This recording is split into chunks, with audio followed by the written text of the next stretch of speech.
This poem is called State of the Human.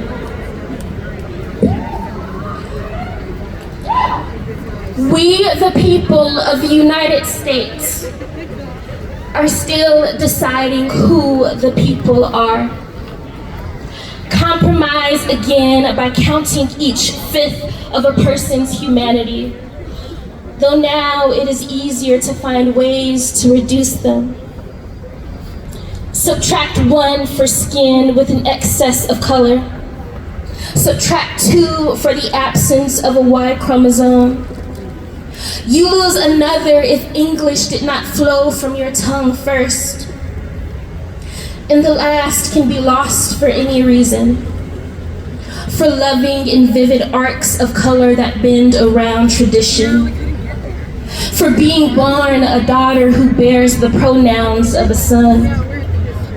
For kneeling in prayer toward a foreign horizon. For bowing before no altar except the earth itself. For clinging to a tribal name in a land that demands forgetting. For speaking a language of hands when the world demands sound. For chasing daydreams and purpose instead of dollars and profits. For living life on a spectrum that does not define normality. For carving meaning into spaces that some call disordered.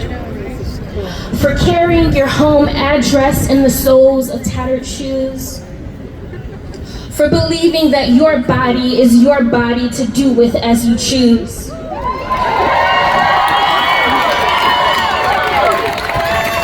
For seeing genocide where others see political strife. For hearing hate speech where others hear righteousness. For knowing no one deserves to lose their life for what they believe.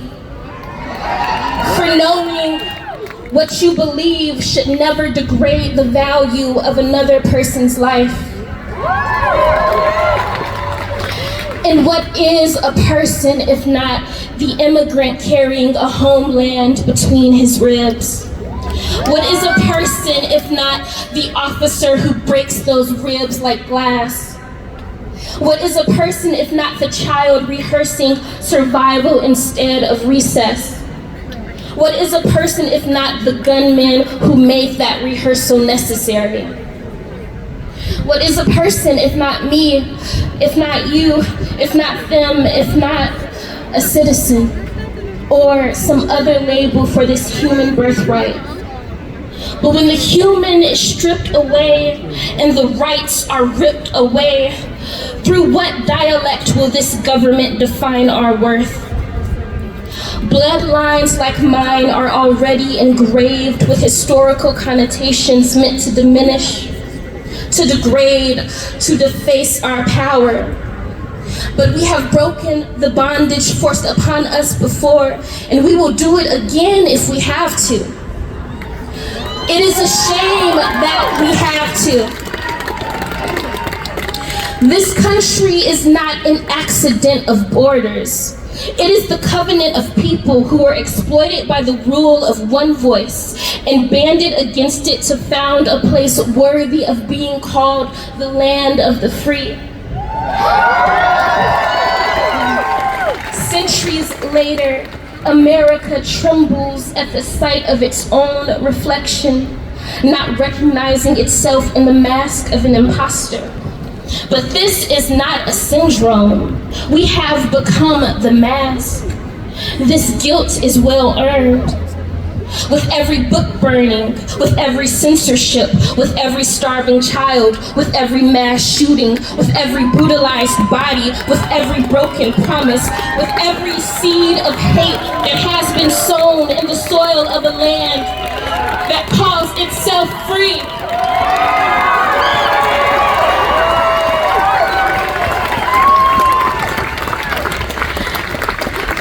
With every seed of hate that has been sown in the soil of a land that calls itself free, or great, or the land of liberty. The guilt is the harvest. America, where is your liberty, your justice, your tranquility? Has there ever been general welfare? How many more pieces of this country's identity will be stolen before it can no longer be recognized? Whose American dream is this?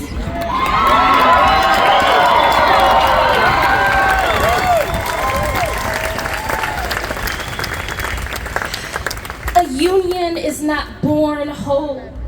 It is intentionally stitched by hands that decide to reach for each other. Not point fingers, not destroy, but reach. There is labor in this. There is love in this. There is humanity in this.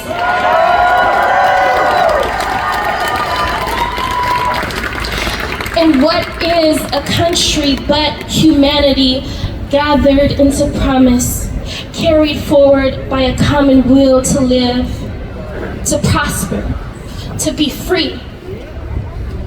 America, where is your freedom? And what will you do to be worthy of it?